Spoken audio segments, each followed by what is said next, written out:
Hey guys, welcome back to the channel. I'm Alex. Today talking about 10 things you didn't know about your Tesla Model 3. I have a 2018 long-range Model 3, the dual motor. I bought it about a month and a half, 2 months ago. Bought it used, obviously. It's a ton of fun. These cars are super quick, super well made, and just a performance enthusiast driver's dream. I love it. But today I want to talk about some hidden kind of like fun features and cool gadgets that like you might not know your Tesla Model 3 has. These cars are popular for Enterprise and Hertz and different rental companies, so even if you don't have one, there are some fun features that you can mess around with whenever you're renting one of these cars for a few days. I'm going to highlight some of the ones that are easy to find, easy to remember, and you can kind of play with right away. So what do you say? Let's get going. The first one is really kind of inappropriate and funny. If you're easily offended, keep scrolling because this is actually kind of fun. So this one exists in your steering wheel. You've got your two scroll wheels. You've got the one on the left, one on the right. If you push in the one on the right, you hear a little boop sound.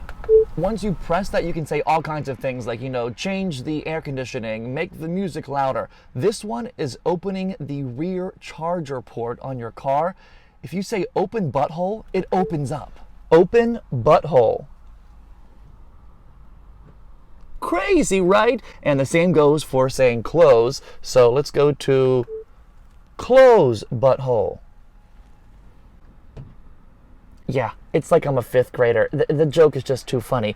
Open, close butthole, open and closes your charging port. Another thing you can easily do is change the widgets at the bottom of your big screen. It kind of comes preset when you have the car with some generic ones, but you want to put the ones that you use the most in the bottom line so they're easily accessible. So if you go down to your little screen here, all those little widgets right there, I've got mine all preset. I've got my heated seats, the defrosters, the windshield wipers, Bluetooth phone, etc., etc. So it's really simple. If you just hold on to the widgets, other ones pop up, and guess what? You can drag and drop which ones you want to have down there. Now, it'll only keep about 5 or 6 down there at one time. So if you want more than that, probably not going to happen. Now, for me, the heated seats were a really important one on either side because I use those all the time. Don't really use the calendar, so I'm going to put that one back up there. I always use phone, so we'll put phone back down here. So to get out of the widgets, just tap off of it, and then you can do whatever you want. All your widgets nice and customized and personalized just for you. Another fun feature this car has that you might not know about unless you kind of are on some Tesla forum or you discover it by yourself involves the supercharging. So whenever your car needs to be charged and you're not going to your house to charge or to some public charging point, but you're going to go to a Tesla supercharger, actually navigate to it in your navigation system in the car so that the car can precondition the battery and get it in the best possible shape to accept the charge it's about to get. All you have to do is go to your navigation system, type in the nearest supercharger you're going to go to. The car will take about 10-15 minutes en route there to precondition the car. It'll even tell you on the screen, preconditioning battery for best charging or something like that. And that way your car is then all set to go when you get there. You can charge the car without preconditioning, but Tesla basically says that the car will precondition it to the right temperature so it accepts the charge, the DC fast charging, better than if it's not heated up or prepared or preconditioned. Again, not necessary, but a cool fun feature that until you discover it, you might not know about.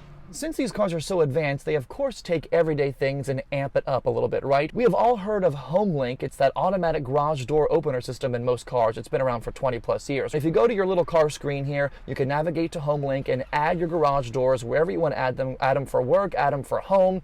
But what you can also do is if you go into settings in the HomeLink app, you can actually set the car to automatically open the door when you get 50, 60, 70 feet away from it. So as you're approaching, the car will automatically open up your garage door. And this is not something that's easily found. You kind of have to do some digging for you to find it. It took me a while to figure it out, to be honest with you, but I had to park in front of my garage door, set the car's location to this spot and say, hey, when the car is approaching this spot in 50 feet, open up the garage door for me. And now every time it does. It's super cool, super convenient. You don't have to reach over and tap the HomeLink open button or push any kind of physical button. The car just does it for you. It's really, really a cool feature. Okay, so another one of my favorite little features, it's kind of inappropriate, but super freaking funny. It's called emissions. It's basically a whoopee cushion. So navigate to the toy box. It's this right there. That is the symbol for it, that little icon. If you can't find it again, it probably is hidden in your little widgets. Navigate to toy box,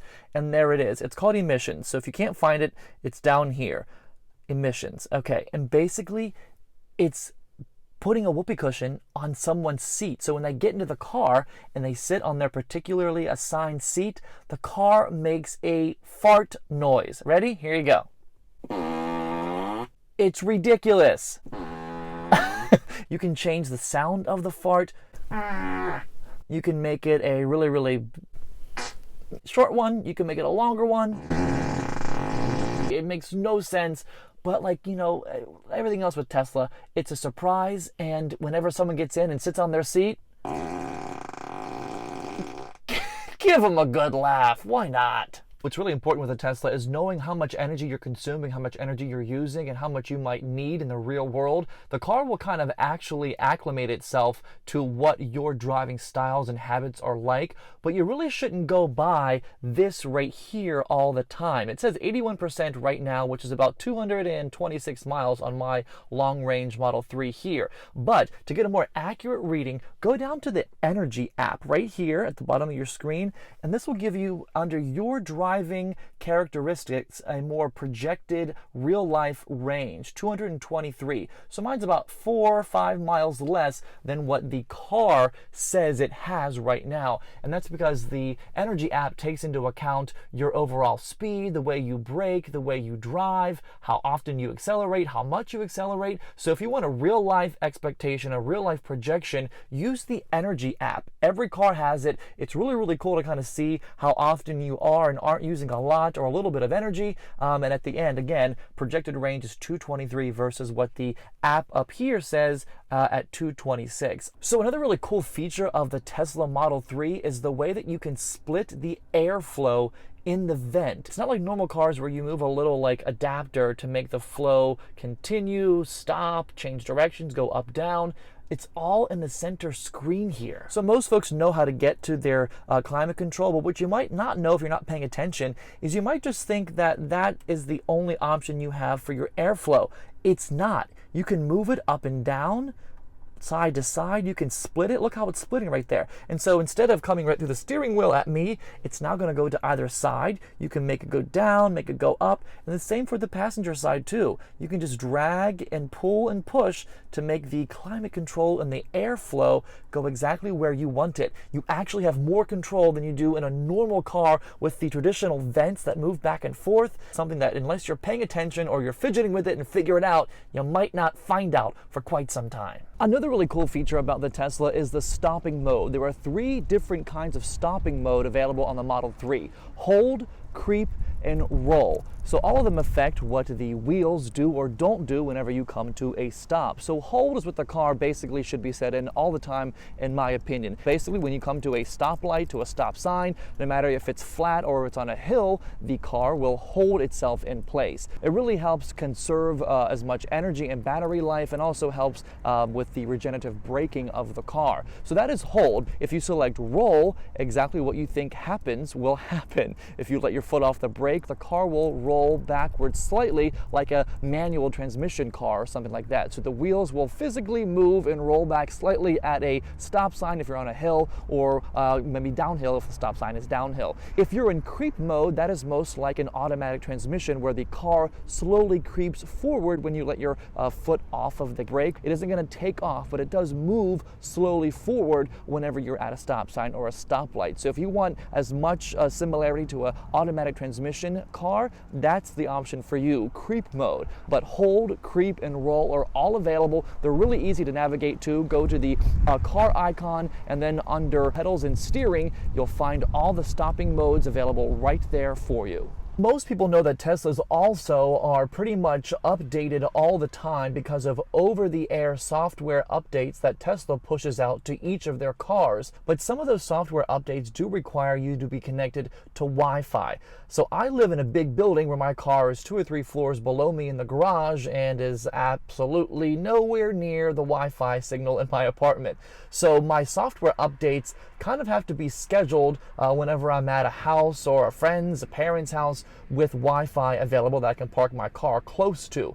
So to find out if there's a software update, first of all, you can check in your app. It tells you right on the home screen in your app, or you can navigate to the software section under the car icon in your car. Just go to the car icon, click software, and then scroll down, and you'll actually see at the very bottom there, update available. but it's going to tell you, please connect to Wi-Fi to download the software update. I've had some updates happen over the air, and I don't even really notice them until I get in the car and something is new. Just be wary that over-the-air updates don't always mean any time over the air. You may have to move your car physically closer to a Wi-Fi connection for the updates to take effect. All right, so my last feature is kind of an obscure one, admittedly so, but it has to do with the little power line beneath the park, reverse, neutral, drive on the left side of your screen.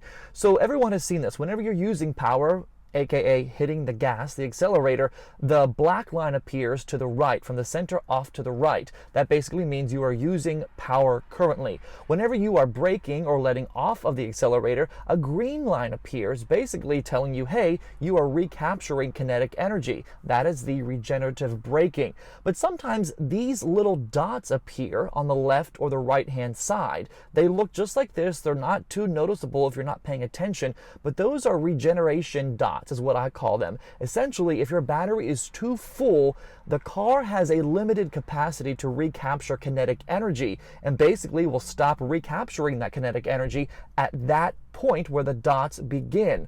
So basically, if your battery is too full, the car can't recapture all the energy that it is trying to. The good news is, as you use battery, those dots go away because the ability to recapture energy becomes greater because there's more room in the battery pack. Now, likewise, those same little dots can also appear on the right-hand side. That basically is for whenever you are down really low on your battery. If you're at 10%, 5%, and you're trying to gun the accelerator, those little dots will pop up, and basically that black line will stop where those little dots begin, telling you as the driver, hey, your power right now is limited at this point because the battery is down low and we can't give you full power. So if you ever see those little dots, that's what that means. On the left side, your battery is too full. On the right side, your battery is not full enough. So take heed, take warning. That's what it means. So that's it, my 10 things you probably didn't know about your Tesla. I admit some are kind of obvious, some not so obvious. That whoopee cushion one. How freaking funny though. But I appreciate you watching. If this video was helpful, funny, informative for you, send me a big like, comment below, and subscribe to the channel too. It helps me out so much. And let me know what else you want to see. You want to hear about Tesla Model 3s or any other car. I'm always looking for fun things to start shooting. I appreciate you watching. See you next time.